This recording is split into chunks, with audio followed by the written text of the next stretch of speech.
Hello, good day po mga ka-solar, mga followers at saka yung mahilig mag-DIY installer dyan. So, I show you our installation of 8 kilowatt day. We have a panel setting of configuration of 16 pieces or 16 panel Gencom. So, here's a powerhouse. You can see the two types of isolator. The one at the left is the isolator for photovoltaic or PV with as two strings, dalawang line. Ito po. So, then at the right side, yung isolator sa AC, yung grid input. Then, ito, talalam. So, may mga marking. The string 1, the same as string 2, 16 panels at 465 watts. May speedy at saka breakers both line. So, naka-grounded po yan. Alam na naman installer panel ground. So, in other vlogs, we can show it for the beginners, but there are so many videos regarding that. We only show how we set up the positioning. So, here's the grid input, the 220 input from the grid galing to the isolator. And we have here the bypass output. So, output from solar, and then also at the side normal is solar, then the backup is the grid. If there is a pillar, so it will transfer to the grid. Then if you have also work, it will transfer to sa grid, parang yung load niya is continuous lang. So here sa DC line, we have the breakers. We have 100 ampere, 2 pieces.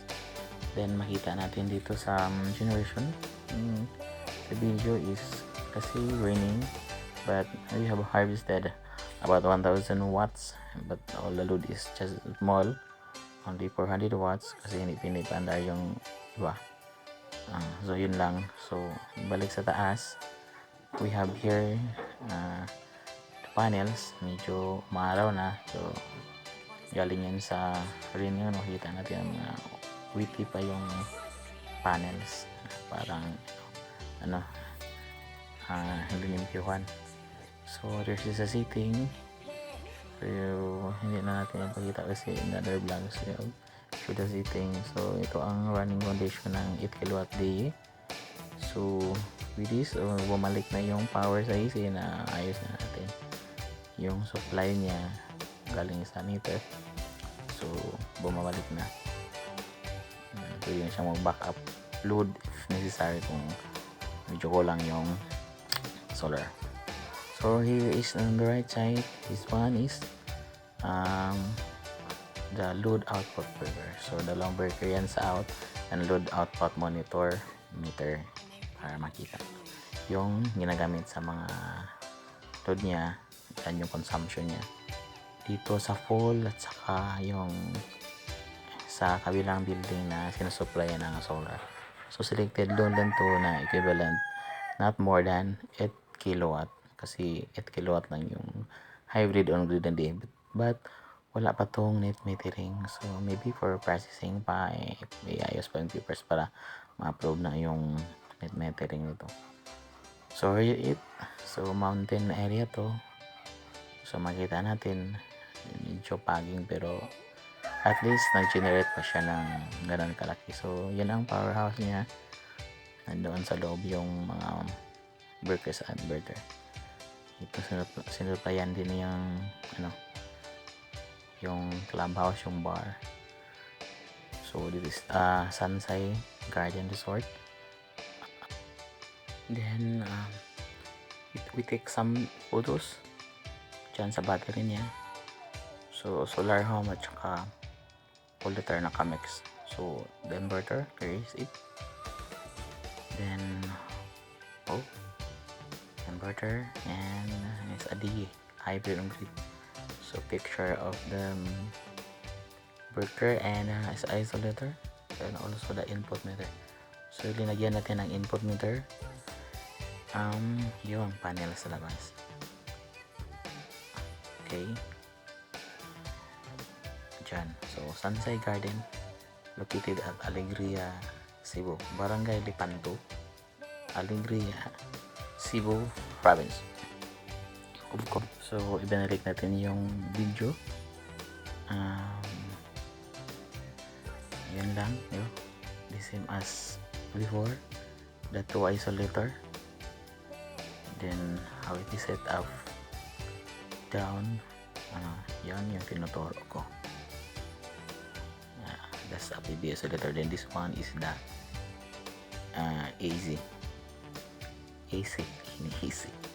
Sorry. So yun, kita dyan yung from the solar panel, yung mga protection breaker at saka simple lang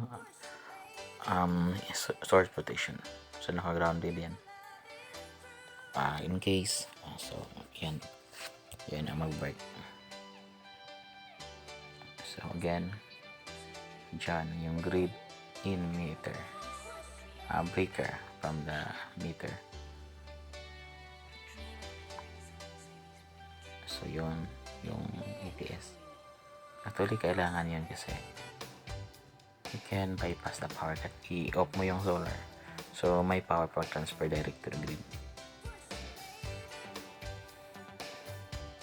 Binabalik lang yan kanina yung caption, yung video, and then yung DC going to the battery.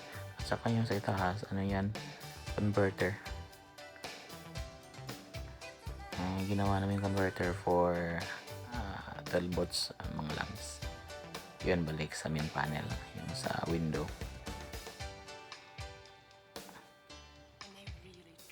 Yan. So ito yung installation. Minomonitor na okay na operation niya. And this is for the private use, para in case of brownout and other needed load. The owner of this resort, this installation is Mr. Nigel Ford, and a British national. So here, so just reviewing lang sa mga pics and photos sa in-install natin together with my team. We show some photos of this, our working team. Naka-relax na kasi tapos na. Then bumalik ang panel natin sa makita sa taas. So dyan sa pool yan, so pwede maligo kung sino yung gusto mag-outing dito. Naka-relax sa gilid yung kasama natin. Naka-side view pa facing the other pool. Tuloy maganda dito kasi nature, so walang ingay, walang pollution. So yun ang mga unit nila, mga 8 rooms yan, fully equipped with yung standard hotel yung sa mountain. Viewing kami. So ayan, yun yung camping area niya. So may mga fire dyan. So yun yung fix namin na nagkabit na extension cable. Yun. So yun ang distribution sa secondary sa loob from the solar line. So yan sinisipalit kasi may allocate load parang straight light or yung emergency load lang na kailangan. So where's it? Medyo patapos na kami, then nakapack up na, ready for the fighting. So it's our work holiday, workouting yan, just an experience and also services.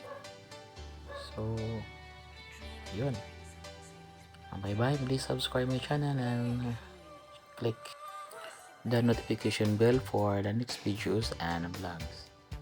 Also, if there are some who wants for the solar advices, electrical, networking, and CCTV, wireless devices, and other needs, regarding ICT, electrical and solar power solution, you can message us. You can send us message through our email and also in the comment section. Just message us and bye bye.